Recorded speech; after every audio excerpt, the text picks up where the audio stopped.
요즘에 여름 성경학교로 우리 아이들이 되게 북적북적 해야 되는데요. 코로나19로 인하여 참 안타까움이 있습니다. 교회가 너무 조용하다 보니까 벌써 8월이라는 사실을 잊고 살았습니다. 계속 장마가 지기도 하고 그래서 벌써 8월인가 했더니 벌써 8월 2일이나 됐더라고요. 네. 정말 수련회 하면은 선생님들이 늘 아이들과 함께 기도의 시름을 시작하고 또 수련회를 준비하면서 정말 많은 기도를 쌓아가면서 아이들을 위해서 준비하는 시간들이 있었습니다. 그런데 정말 안타깝게 우리가 수련회를 할 수 없고 함께 모일 수 없는 상황입니다. 그런데 우리 교육부 목사님들이 목사님, 전사님, 강도사님이 그냥 있지 않고 우리 아이들에게 오늘 보셨죠? 좀 하나 이렇게 가방 하나씩 우리 아이들이 정말 행복해 하더라고요. 네. 어떤 아이는 그 안에 있던 과자 보고 엄청나게 행복해 했습니다. 네. 그러면서 우리 아이들이 이제 집에 가서 이제 수련회를 해야 됩니다. 가정에서 이제 수련회가 시작되는데요. 말씀도 읽고 말씀을 쓰면서 정말 이 가정에서 우리가 여태껏 경험하지 못했던 그런 시간들이 한번 주어졌으면 좋겠습니다. 그래서 오늘 아이들에게 주어진 또 그 뭐라고 하죠? 그 팩을 가지고 가셔서 아이들과 함께 뭐 틀린 그림 찾기도 하면서 또 숨은 그림 찾기도 하면서 또 말씀도 같이 묵상하면서 정말 이 2주간의 시간들이 은혜의 시간이 되었으면 좋겠습니다. 저희도 목사님들도요 이렇게 패키지를 보면서 어제 되게 막 그 틀린 그림 찾기 했거든요. 재밌습니다. 저희도 못 찾았어요. 아직 찾지 못한 2가지가 있습니다. 같이 한번 찾아보시면서 은혜의 시간들 나눴으면 좋겠습니다. 아이들이 수련회를 하게 되면은 늘 말씀을 나누었던 주제가 있습니다. 항상 아이들에게 꿈과 비전에 대한 그 주제를 나눴습니다. 그런데 어느 순간 이 꿈과 비전에 대한 주제가 아이들의 전유물이 되었다는 것입니다. 초등부, 고등부, 중등부 아이들이 가장 듣기 싫어하는 말이 혹시 무엇인지 아십니까? 내 꿈이 뭐니? 입니다. 고학년 아이들은요, 내 꿈이 뭐니? 너 커서 뭐가 될 거야? 하는 소리를 가장 듣기 싫어합니다. 왜요? 뭐가 되고 싶은지 모르니까요. 사실 아이들이 이야기하는 걸 들어보면은 자기는 뭐가 되고 싶은지 모르겠답니다. 어쩌면 너무나 당연한 이야기일 수 있습니다. 우리가 꿈하면, 비전하면은 어른들이 너희는 큰 꿈을 꾸어야 돼 라고 이야기하지 않았습니까? 사실 저에게도 사실 큰 꿈이 있었습니다. 저는 어렸을 때 아주 큰 버스 운전 기사가 되는 거였습니다. 아이들이 제가 이 이야기를 할 때 엄청나게 웃었습니다. 제 꿈이 목사가 아니고 버스 운전기사였다고 했습니다. 제가 세상에서 가장 멋있어 보이는 분이 바로 버스 운전하시는 분이셨습니다. 아직도 제가 임용호 지사님을 존경합니다. 네. 가장 버스를 좋아하고 버스를 타고 싶어서 집 앞이 교회인데도 불구하고 주일날 예배가 끝나면은 집사님 몰래 버스 뒤에 타서 저희 동네 그 시골 동네를 한 바퀴 돌고 왔다가 맨 나중에 내리지 않는 저를 보면서 우리 집사님이 날마다 저를 혼내셨던 기억이 납니다. 그만큼 버스를 좋아했습니다. 그런데 어느 순간 제가 나이가 들고 보니까요, 그렇게 이야기하는 게 좀 부끄럽더라고요. 우리 아이들도 정말 되고 싶은 꿈이 있는데, 갖고 싶은 꿈이 있는데 어쩌면 다른 아이들과 다른 사람들에게 비해서 좀 부족하고 좀 연약해 보여서 이야기하고 싶지 않은 것은 아닌지 생각해 봅니다. 우리 유치부 아이들에게 너는 꿈이 뭐니라고 이야기하면은 정말 다양한 것을 이야기합니다. 어떤 친구들은요, 파티셔가 될 거야. 파티셔가 뭔지 아시죠? 빵 만드는 사람입니다. 어떤 친구는요, 요즘에 저도 적어왔는데 쇼콜라티에 뭔지 아십니까? 초콜릿을 만드는 사람이에요. 그리고 요즘에 가장 뜨는 직업이 크리에이터입니다. 크리에이터. 제 조카 둘도 벌써 유튜브 채널을 운영하고 있습니다. 그 채널의 구독자는 저하고 저 아내 그리고 가족들 4명입니다. 네, 총 6명. 네. 그래도 그 아이들은 그 동영상을 올리면서 삼촌 이거 꼭 봐야 돼, 이모부 꼭 보세요라고 문자를 보냅니다. 그런데 아이들이 나이가 들면서 자신의 상황을 알게 됩니다. 나이가 들면서 포기가 빨라집니다. 이제 하고 싶은 것도 할 수 있는 것도 자신의 나이가 되면 딱 정해져 버려서 이제는 포기하고 더 이상 그 꿈을 갖지 않습니다. 그런데 우리가 한 가지 기억해야 될 사실이 한 가지 있습니다. 우리는 꿈을 직업과 연관시킨다는 것입니다. 저는 세상의 가치관이 그렇게 이야기한다 할지라도 우리 그리스도인만은 꿈과 직업은 분리해야 된다고 생각합니다. 오늘 제가 예배 전에 우리 중등부 아이와 고등부 아이를 한 명 만났습니다. 그 미팅룸에서 그 친구가 저한테 묻더라고요. 목사님, 저는 꿈이 있는데 하나님의 비전은 무엇인지 모르겠어요. 그래서 그 아이에게 오늘 설교할 내용을 이렇게 이야기를 해줬습니다. 그래서 너 이따가 목사님 이야기 들으면 이따 저녁 예배 와야 되는데 보니까 지금 없어요. 네. 그런데 우리는 늘 꿈과 직업을 동일시하면서 너는 하나님이 주시는 꿈이라고 이야기하면서 내가 원하는 꿈, 내가 원하는 직업을 꿈과 비전이라고 생각하고 있지는 않았습니까? 직업이 꿈이 되면 안 되는 것은 우리는 하나님의 거룩한 부르심, 하나님의 뜻, 그것이 목적이 돼야지 직업 자체가 목적이 되어서는 안 된다는 것입니다. 늘 우리는 좋은 직업을 향해서 달려가는 것처럼 보여집니다. 그러나 우리는 하나님의 꿈을 향해서 달려가는 자가 되어야 합니다. 우리 아이들에게 너는 어떤 대학을 가서 어떤 직업을 가져서 어떤 평안한 삶을 살아야 되라고 이야기하고 있지는 않습니까? 그러나 우리 아이들에게 하나님이 원하시는 꿈, 하나님이 원하시는 비전을 가져야 된다라고 이야기해 보신 적은 있으십니까? 종교개혁자인 루터와 칼빈은 직업 소명론을 이야기했습니다.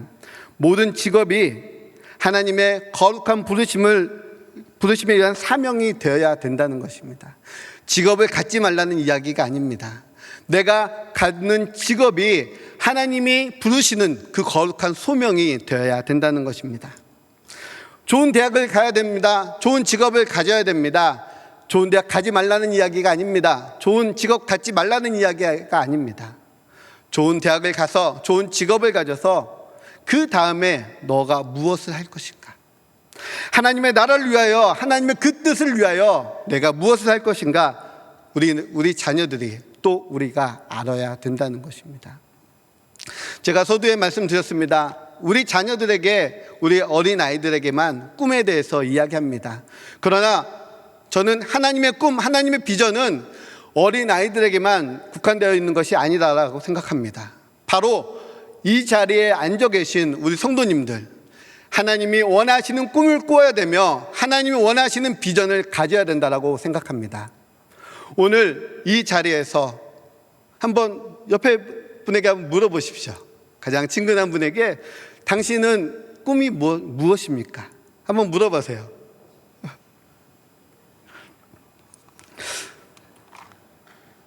예전에 어렸을 적에 내가 갖고 싶었던 꿈 말고요, 지금 내가 가지고 있는 꿈, 그것이 있으십니까?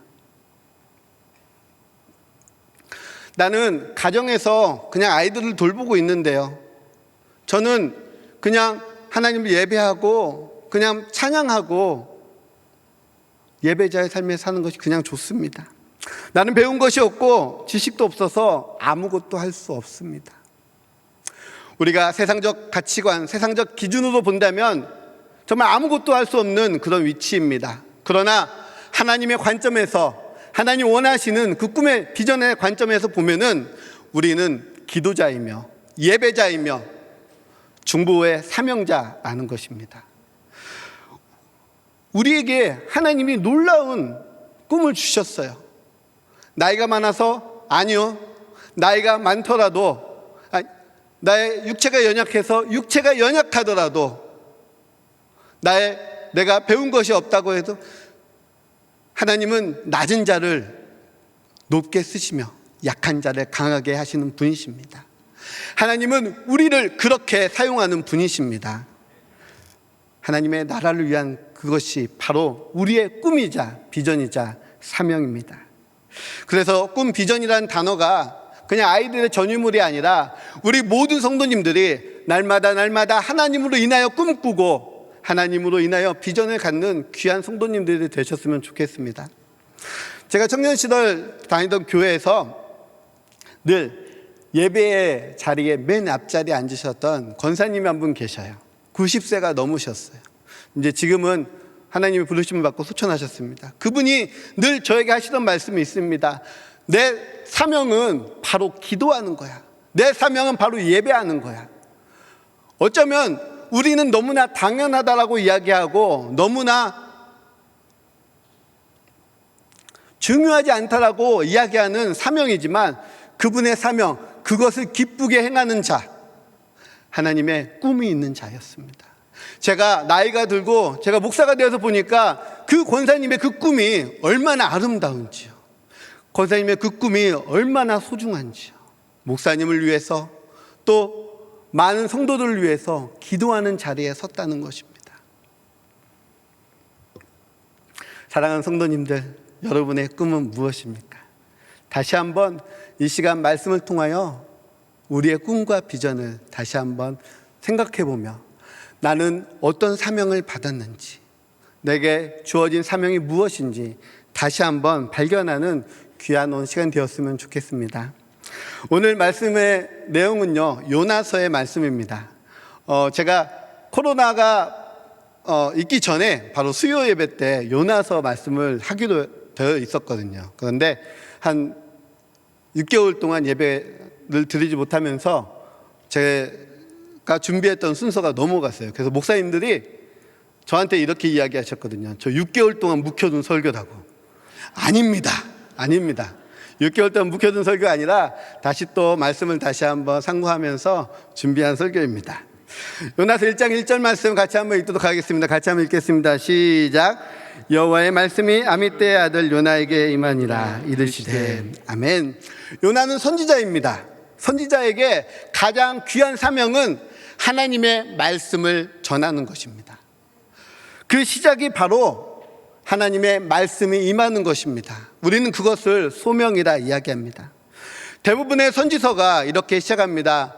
여호와의 말씀이 누구에게 임하니라. 하나님의 말씀이 바로 아미떼의 아들 요나에게 임하면서 그 요나의 사역이 시작됩니다. 선지자로 부르심이 있었다는 것입니다. 우리에게 부르심은 정말 중요합니다. 바로 부르심이 시작이기 때문입니다. 창세기 12장 1절 말씀을 보면 하나님께서 아브라함을 부르시는 장면이 나옵니다. 창세기 12장 1절 말씀 같이 한번 읽겠습니다. 여호와께서 아브라함에게 이르시되 너는 너의 고향과 친척과 아버지의 집을 떠나 내가 내게 보여줄 땅으로 가라. 아멘. 아브라함의 시작도 이렇게 시작합니다. 하나님의 말씀이 여호와께서 아브라함에게 이르시되, 바로 하나님의 말씀이 아브라함에게 임하시면서 아브라함의 삶이 새롭게 시작되는 것입니다. 하나님의 아브라함을 부르십니다. 이 부르심이 바로 소명, 조금 더 쉬운 단어로 오늘 하나님의 꿈, 하나님의 비전이라고 이야기하겠습니다. 하나님은 아브라함을 부르십니다. 이 부르심에 반응하는 아브라함에게 하나님은 꿈을 주십니다. 어떤 꿈이시죠? 2절 말씀 한번 보도록 하겠습니다. 창세기 12장 2절입니다. 같이 한번 읽겠습니다. 시작. 내가 너로 큰 민족을 이루고 내가 내게 복을 주어 내 이름을 창대하게 하리니 너는 복이 될지라. 아멘. 하나님께서 아브라함에게 주신 꿈, 바로 큰 민족을 이루고 내 이름을 창대하게 하리라. 사실 아브라함은 이 꿈이 어떤 의미인지 잘 몰랐습니다. 그냥 그 부르심에 순종하고 반응했습니다. 하나님은 모세의 시작도 비슷하게 시작하십니다.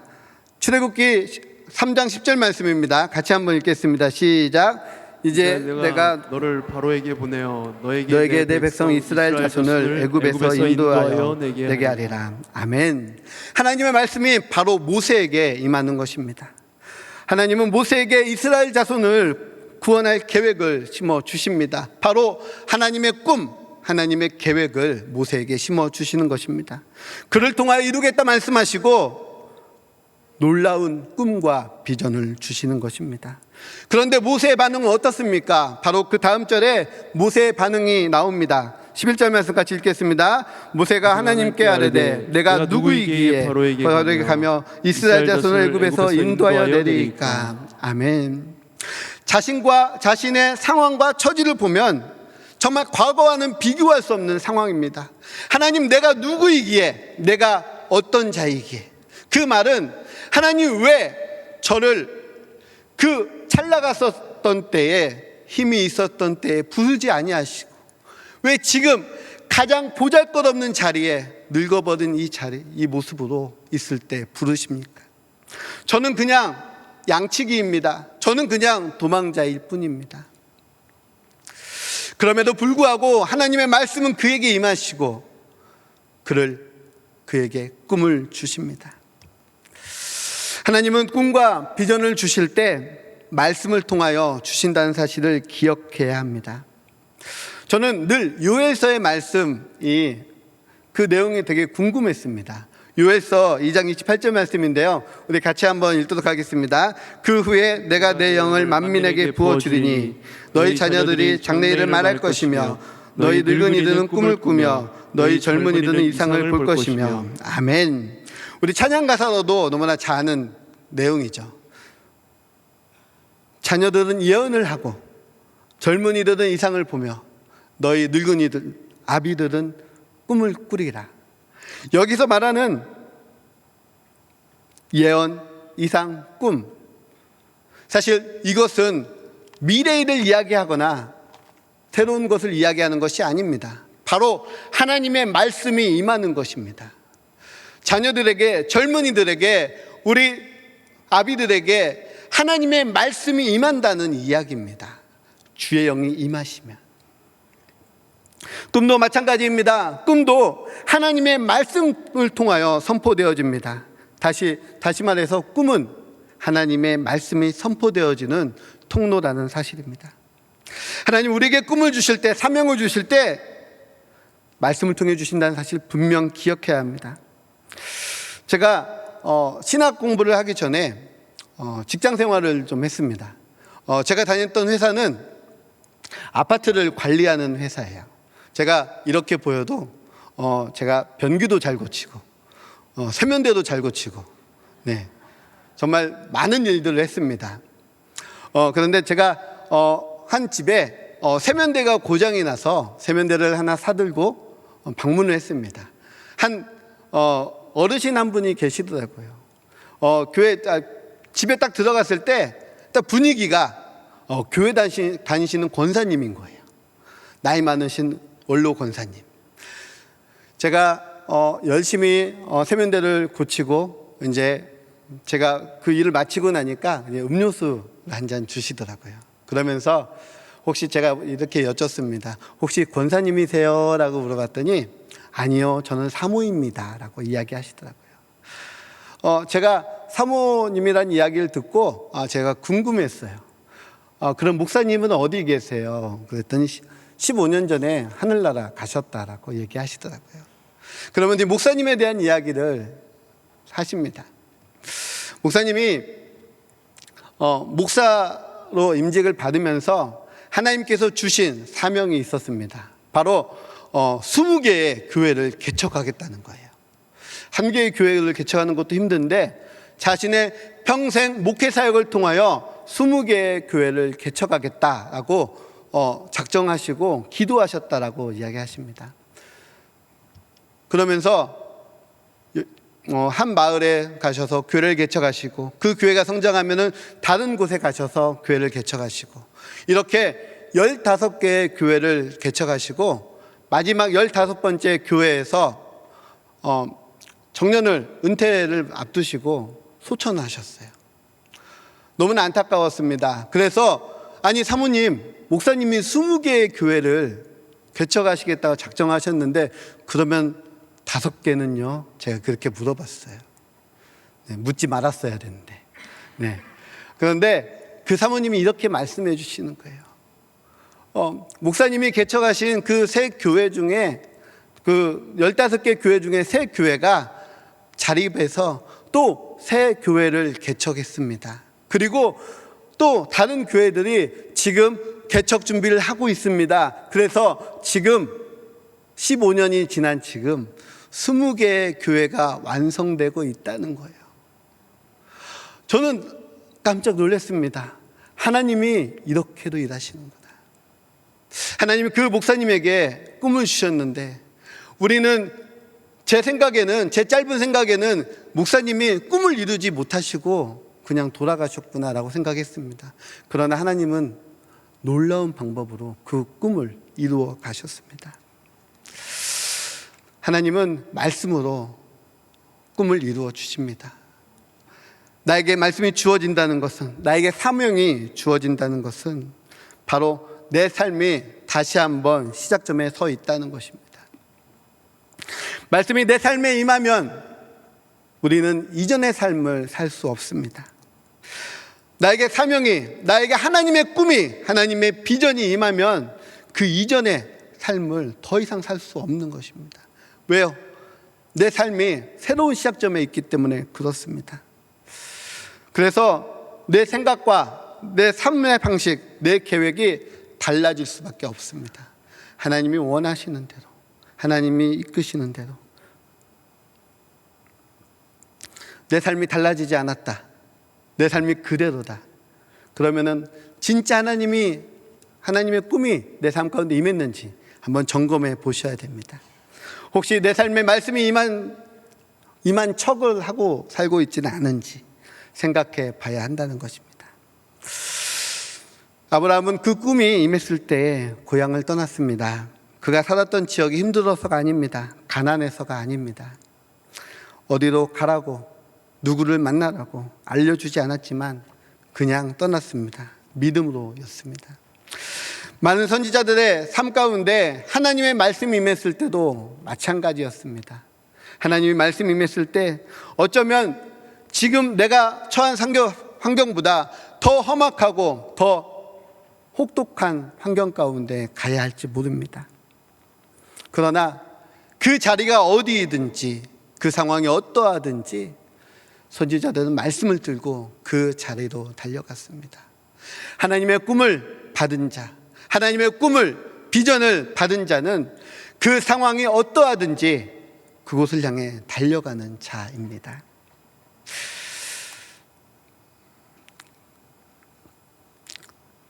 하나님이 우리에게 주시는 꿈은, 비전은 말씀으로 임한다고 했습니다.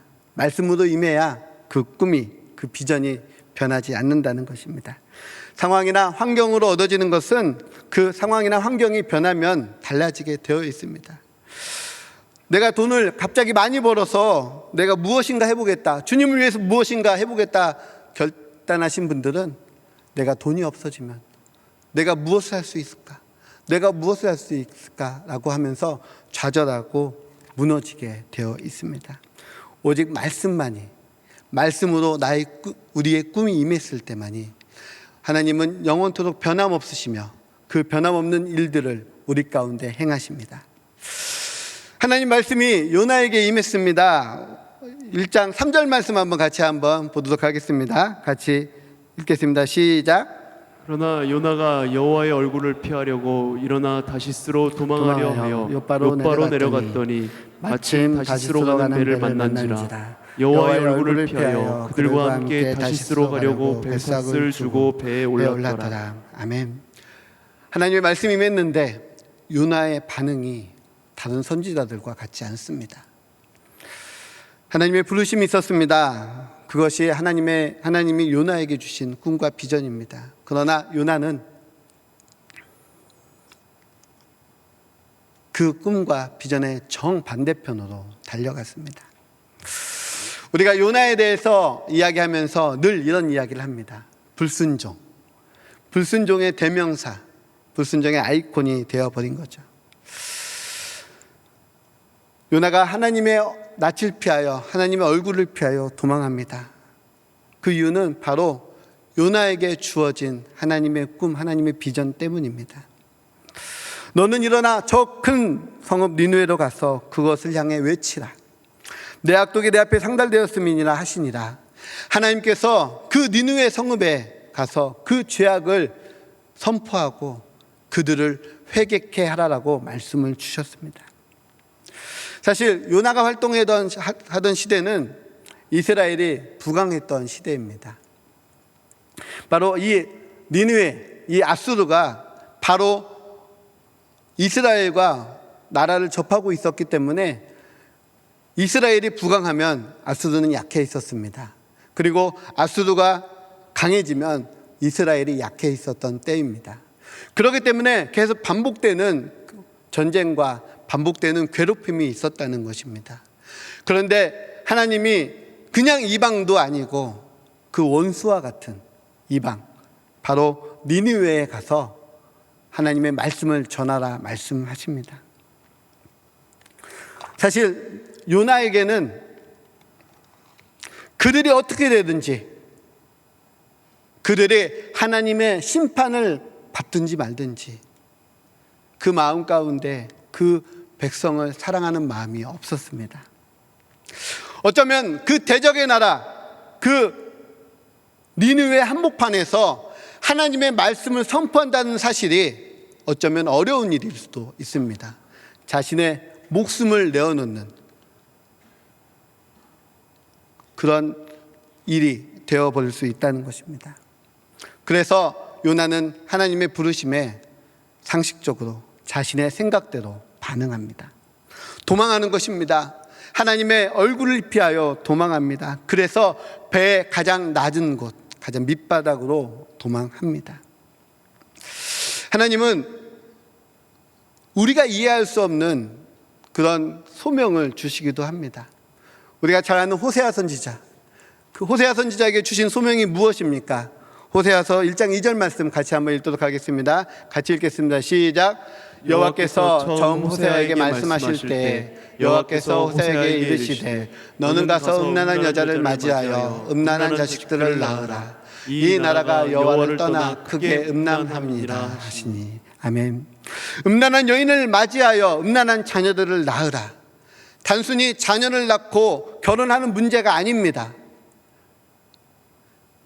많은 사람들이 주목하고 있었던 이 호세아 선지자, 그가 누구와 결혼하고 어떤 자녀를 낳는지를 많은 이스라엘 백성들에게 보여주는 것입니다. 그러나 이 호세아는 하나님의 말씀에 순종하여 음란한 여인 고멜을 만나고 또 음란한 자녀들을 낳습니다. 그리고 그 삶으로 하나님의 말씀을 보여주고 있습니다. 우리가 새벽 가운데 말씀으로 묵상하는 예레미야도 마찬가지입니다. 예레미야에게 말씀이 임합니다. 그리고 그 말씀을 전합니다. 그리고 그 삶으로 그 하나님의 말씀을 보여주고 있습니다. 벌거벗은 채로 살아갑니다. 그리고 한쪽 벽을 보고 누워서 살아갑니다. 이해할 수 없는 하나님의 명령입니다. 우리는 이러한 말씀 가운데 이렇게 반응하진 않습니까? 어떻게 하나님의 선지자에게, 하나님의 말씀을 전하는 자에게 이런 사명을 줄 수 있을까? 우리의 상식과 우리의 생각에 맞지 않으면 하나님 왜요? 라는 질문을 하게 됩니다. 아니, 요나처럼 도망하고 있지는 않습니까? 하나님이 아브라함에게 꿈과 비전을 주십니다. 그러나 아브라함에게 주어진 것은 무엇입니까? 아들 이삭을 낳기 전까지는 그에게 자식이 없었습니다. 그가 이렇게 이야기합니다. 나는 자식이 없사오니 나의 상속자는 이 다메섹 사람 엘리에셀입니다. 어쩌면 아브라함은 아들 하나면 충분했습니다. 아브라함이 원하는 그 꿈은 아들 하나면, 나에게 상속자가 있다면 그것으로 족하다였습니다. 단순히 아브라함으로 살아가기를 원했다는 것입니다. 그러나 하나님은 그 아브라함을 아브라함으로 살길 원하셨던 것입니다. 내 마음대로, 내가 원하는 대로.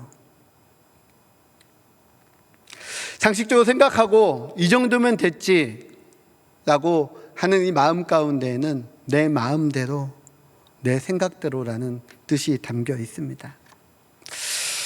내 삶의 주인은 나이며 나의 꿈과 비전도 나의 것이다 라고 생각하고 있지는 않습니까? 아니, 하나님이 나에게 꿈과 비전을 주셨는데 이 꿈이 너무나도 나의 환경과 나의 상황과 맞지 않습니다. 하나님, 어떻게 이루어질 수가 있습니까? 이렇게 반문하고 있지는 않습니까? 아니면 나에게 주어진 사명이 너무나 보잘것없는 것이기 때문에 하나님, 나에게 어떻게 이런 일들을 하라 하십니까? 라고 생각하고 있지는 않습니까? 하나님께서는 그런 우리에게 이사야의 말씀을 통하여 이렇게 말씀하십니다. 이사야서 43장 1절 말씀입니다. 우리 노란 부분만 한번 같이 한번 읽겠습니다. 시작. 내가 너를 구속하였고 내가 지명하여 불렀나니 너는 내 것이라. 하나님께서는요, 우리에게 꿈을 주시고 우리에게 비전을 주시고 이렇게 말씀하십니다. 너는 내 것이라. 당연히 주인의 삶을, 주인이 원하는 삶을 살아야 되는 우리는 존재들입니다. 우리는 토기장이의 진흙과 같은 존재입니다. 토기장이가 진흙을 가지고 그릇을 만듭니다. 왜 진흙이 그 주인 토기장이에게 저는 왜 이런 그릇으로 만들죠? 왜 저는 이렇게 보잘것없는 그릇을 만들지요? 라고 항변할 수 있습니까? 만약에 그렇게 항변한다면 아마 그 그릇은 깨트려질 것입니다. 제가 예전에 우리 황정복 목사님께서 이렇게 예화로 들었던 내용이 있습니다. 저도 비슷한 예화가 한 가지 있었습니다. 저희 큰 집에 요강이 있었습니다. 요강이 뭔지 아시죠? 그런데 요강이 어떤 요강은 이렇게 도자기로 되어 있어가지고 고려청자와 비슷한 모양을 가지고 있는 요강이 있었습니다. 좀 비쌌어요. 메이드 인 차이나 써 있었던. 그런데 그 요강을 어떤 분께서 한국 문화를 전혀 모르시는 외국분이 그 요강에다가 이렇게 쿠키를 담아서, 너무나 예쁜 요강인데 그 쿠키를 담아서 먹었다라고 생각해 보십시오. 우리는 어떻게 반응하겠습니까? 그것은 그 용도가 아닙니다라고 이야기해 줘야 맞겠죠. 마찬가지입니다. 우리가 내가 원하는 삶을 살겠다라고 이야기하지만 그 목적에 맞지 않는다면 깨어져 버려야 된다는 것입니다. 버림을 받게 된다는 것입니다. 하나님은 나의 원하심대로 일하시는 분이 아니시라. 하나님의 원하심대로 우리를 이끄시며 우리에게 꿈과 비전을 주시는 분이십니다. 코로나19로 인하여 우리의 삶의 많은 부분들이 달라졌습니다. 우리의 신앙에 있어서도 많이 달라진 것 같습니다. 어쩜 그것이 점점 상식화되어 가고 있습니다. 내 마음대로, 내가 원하는 대로. 어쩜 우리의 예배도 그렇게 되어가고 있지는 않습니까? 한 권사님이 저에게 오셔가지고 이렇게 이야기해요. 오교구 권사님이셨는데요. 우리 남편 집사님이 교회를 안 오시겠대요. 왜요? 라고 물어봤어요. 영상 예배가 너무 좋대요. 네, 영상 예배가 너무 좋대요. 그래서 권사님이 교회 가려고 준비하시면 우리 남편 집사님은 영상 예배를 드릴 준비를 하신답니다. 이렇게 과자도 이렇게 쌓아두시고 커피도 하나 타고, 그래서 영상 예배를 드릴 준비를 하신다라고. 네, 그 집사님이 지난주에 오셨어요. 할렐루야. 네, 제가 너무 반가웠습니다. 우리가 이렇게 예배의 모습이 내가 원하는 대로, 내가 내 방식대로 상식화되고 있지는 않습니까? 내 마음에 들지 않아, 내가 원하는 것이 아니야, 그러면은 도망해버렸던 요나와 같이 그곳을 피하고 그 자리를 떠나는 그런 모습을 보이지는 않습니까? 어쩌면 당연한 것처럼 보입니다. 그러나 그 당연한 것이 예전에 코로나 이전에는요, 결코 당연하지 않았습니다. 영상 예배가 있었던 이유는 영상으로 밖에 예배할 수 없는 상황 가운데 있는 분들을 위하여 예배를 드렸습니다. 그런데 이제는요, 너무나 많은 분들이 그냥 그 자리에 앉아 버렸다는 것입니다. 이제 깰 때입니다. 이제 함께 나와서 예배의 자리를 사모하며 그 사명의 자리가, 그 예배의 자리가 나의 꿈이며 나의 비전이 되기를 소망합니다. 그 자리를 사모하는 우리 귀한 성도님들 되시기를 소망합니다. 아마 영상으로도 아멘 하셨을 것 같아요. 네. 하나님의 부르신 가운데 요나는요, 끝까지 죽을 힘을 다하여 도망합니다. 요나서 1장 12절 말씀 한번 같이 한번 읽도록 하겠습니다. 1장 12절 말씀 같이 읽겠습니다. 시작. 그가 대답하되 나를 들어 바다에 던지라. 그리하면 바다가 너희를 위하여 잔잔하리라. 너희가 이 큰 폭풍을 만난 것이 나 때문인 줄 내가 아더라 하니라. 아멘. 요나가 배 가장 밑바닥에서 자고 있다가 사람들한테 들킵니다. 그리고 이 풍랑, 이 요란한 풍랑이 자신 때문이라는 것을 알고 있습니다. 이제 요나는 모든 것을 포기해버립니다. 모든 것을 놓아버립니다. 자신의 목숨까지 포기해버린 요나. 그러나 하나님께서는 그 요나에게 물고기를 준비하십니다. 요나를 향한 하나님의 은혜는 물고기 뱃속에서 3일이나 있었는데 우리 담임 목사님 말씀처럼 소화되지 않았다는 것입니다. 그리고 하나님의 말씀이 다시 한번 요나에게 임합니다. 다시금 하나님의 꿈, 하나님의 비전이 무엇인지 기억나게 하시는 것입니다. 요나서 3장 1절입니다. 같이 한번 읽겠습니다. 시작.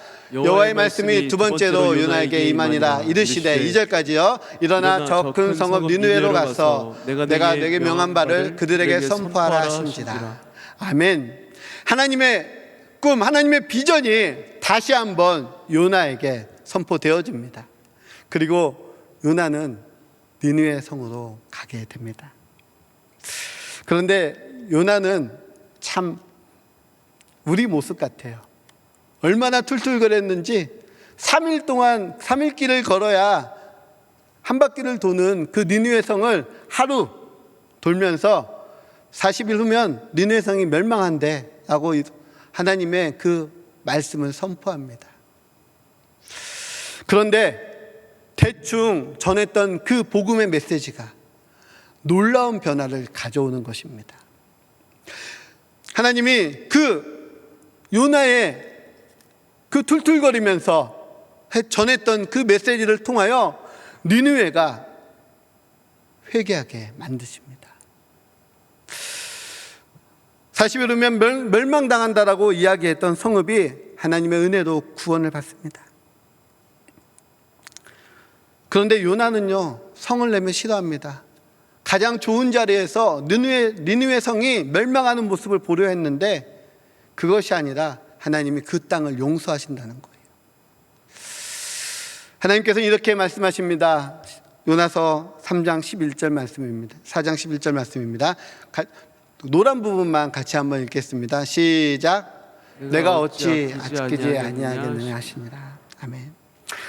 그 큰 성읍 니느웨에는 좌우를 분별하지 못하는 자가 12만 명. 이 니느웨 성에는 최소 60만에서 100만의 사람들이 살고 있었습니다. 아주 큰 성읍이었습니다.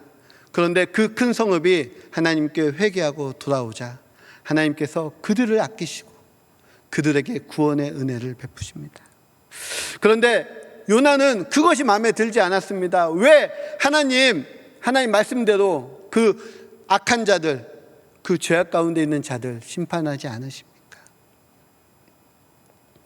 하나님께서는 이렇게 말씀하십니다. 내가 어찌 아끼지 아니하겠느냐? 내가 어찌 아끼지 아니하겠느냐? 사실 이 메시지는 니느웨 성읍의 그 수많은 사람들을 향한 메시지이기도 하지만 사실 요나를 향한 메시지이기도 합니다. 어떤 목사님은 이렇게 책을 쓰셨더라고요. 요나에 대해서 방탕한 선지자라고. 하나님의 말씀 가운데 하나님의 말씀이 그 안에 임했음에도 불구하고 끝까지 불순종하는 모습을 보였던 선지자. 그런데 하나님의 계획은, 하나님의 뜻은 그 요나를 끝까지 포기하지 않으셨다는 거예요. 내가 어찌 아끼지 아니하겠느냐. 니느웨 백성뿐만 아니라 하나님의 그 마음은 요나를 향하고 있었다는 것입니다.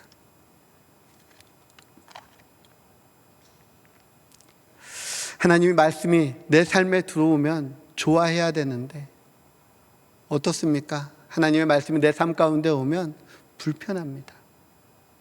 성가십니다. 아니, 적당히 이 정도만 하나님을 믿으면 좋을 텐데 라고 생각하고 있지는 않습니까? 제가 세 가족을 만났는데요, 그 세 가족 분이 이렇게 이야기하시더라고요. 저는 제 아내가 교회 다니는 거 찬성합니다. 본인은 교회 왔는데 안 오시겠대요. 근데 아내가 교회 다니는 건 좋습니다라고 이야기하시더라고요.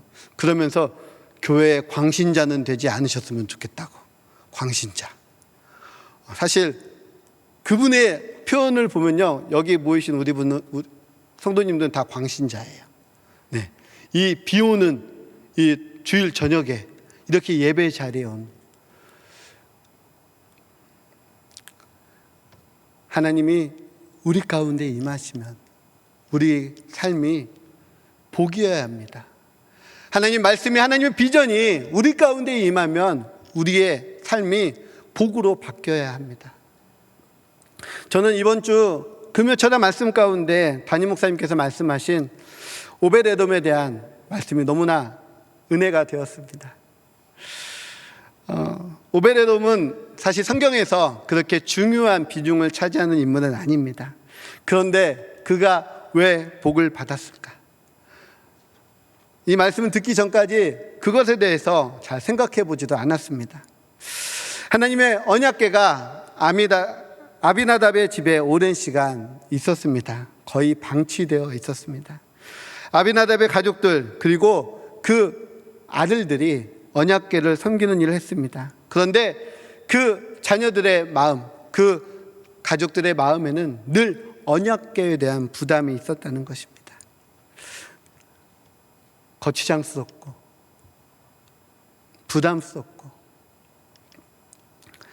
불편하기까지 했습니다.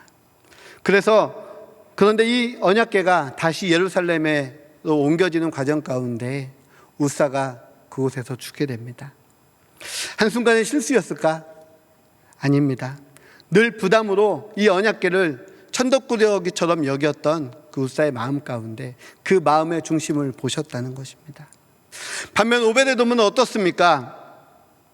고라의 자손으로 어쩌면 그 조상의 반란 때문에 저주받은 가문으로 살 수밖에 없었습니다.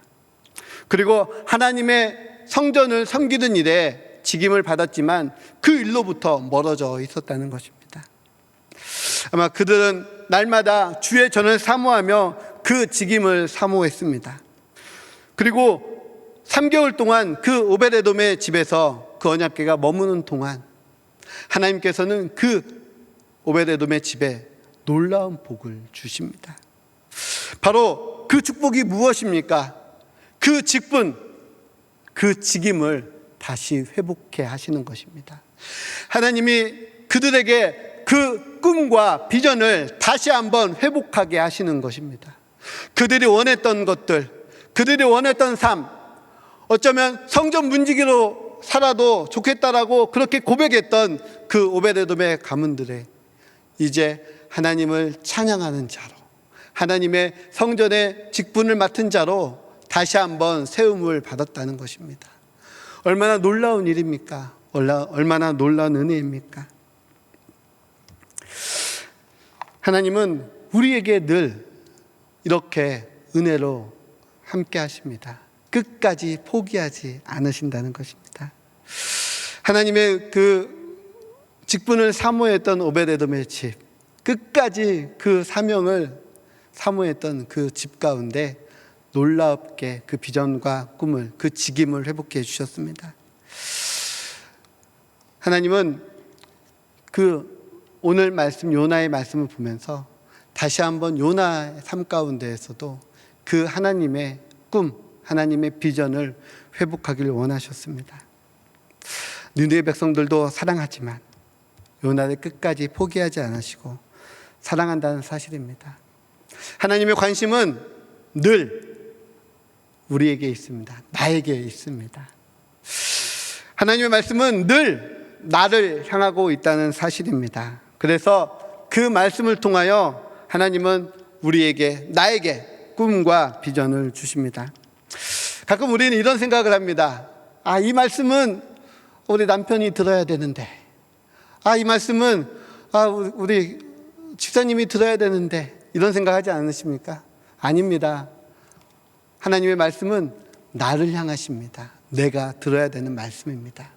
하나님이 나에게 꿈을 주시길 원하시며 나에게 비전을 주시길 원하신다는 사실입니다. 오늘 이 시간에도 우리에게 하나님은 그 사명을 우리에게 담아주시기를 원하십니다. 끝까지 포기하지 마십시오. 하나님도 우리를 포기하지 않으십니다. 성경의 말씀은, 이 요나서의 말씀을 보면 요나서는 특이하게 열린 결말로 끝이 납니다. 그 요나의 삶이 이후에 어떻다, 그리고 그런 내용들이 기록되어 있지 않습니다. 아까 읽었던 요나서 4장 11절 말씀이 바로 요나서의 마지막입니다. 저는 이 말씀을 묵상하면서 한번 상상을 해봤어요.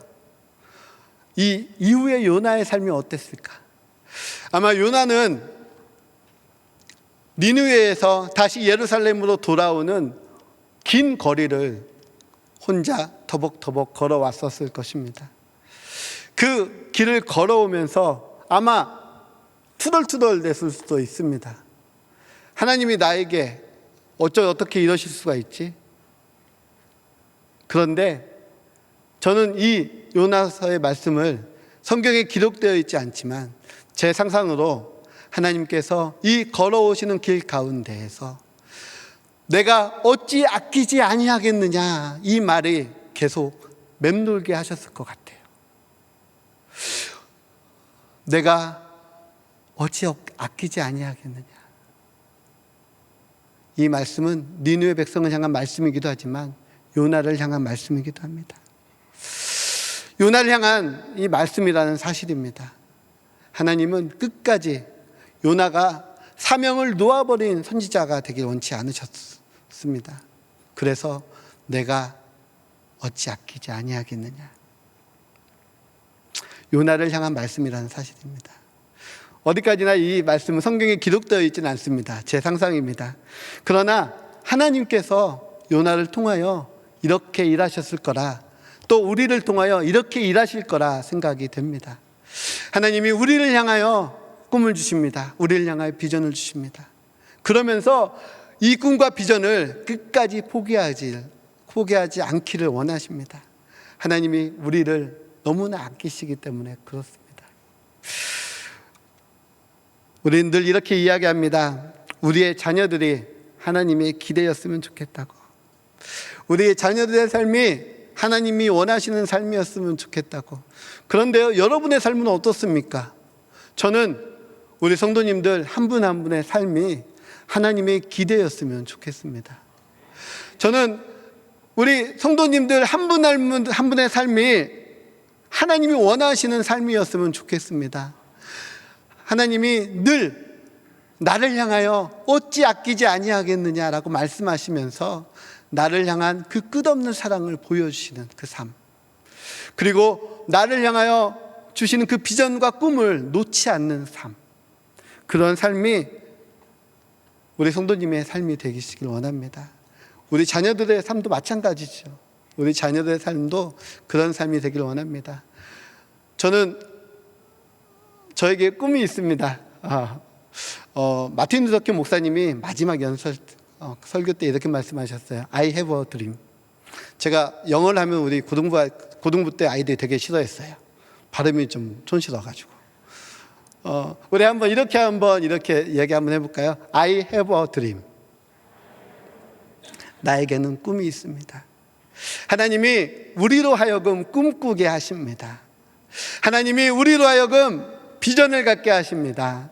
하나님이 우리로 하여금 우리를 기대하십니다. 하나님의 기대가 되길 원치 않으십니까? 늘 우리의 삶을 하나님께 내어놓고 하나님이 원하시는 그 길로, 하나님이 원하시는 그 삶으로 날마다 한 걸음 한 걸음 걸어가는 성도님들 되시길 원합니다. 꿈꾸는 자가 되시길 원합니다. 하나님의 비전을 품는 자가 되시길 원합니다. 하나님의 기대가 되시길 원합니다. 이 시간 우리 같이 찬양했으면 좋겠습니다.